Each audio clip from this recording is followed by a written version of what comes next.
Australia's high skin cancer rates mean sunscreen is crucial under the unforgiving Australian sun.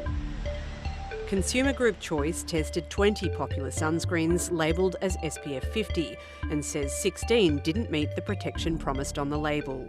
Australia has a reputation for having the best sunscreens in the world, and to come back with this kind of result is alarming and disappointing. But Choice says Australians shouldn't panic about their sunscreens not working. I should emphasise that doesn't mean that you throw away your sunscreen. Any sunscreen is better than no sunscreen. The worst performer was also the most expensive, an ultraviolet product which returned an SPF of just 4.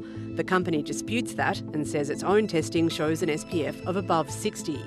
Several others had SPF ratings in the 20s, including 2 sold by the Cancer Council.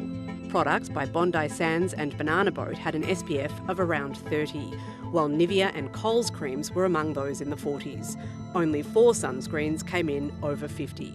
Consumers should be able to feel confident that the protection that's promised on the bottle that they're buying is what they're using.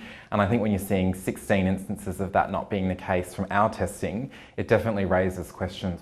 The Melanoma Institute says Australians must not give up on sunscreen. An SPF 60 is not twice as good as an SPF 30. An SPF 30 will let through 3% of the sun's rays, whereas an SPF 50 will let through 2% of the sun's rays. Dr. Martin says not putting enough sunscreen on is a bigger problem. We know that most people apply less than a quarter of the amount of sunscreen which is used in testing. There are now calls for further testing by the brands and the regulator. I wouldn't say it's a panic situation. I think it's just a matter of making sure corrective action is taken. All the brands tested have rejected the findings and say they have test results showing their products are compliant.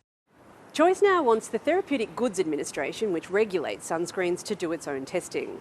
In a statement to the ABC, the TGA said SPF test results can vary between labs, but it is investigating the findings and will take regulatory action as required. Rachel Carbonell, ABC News.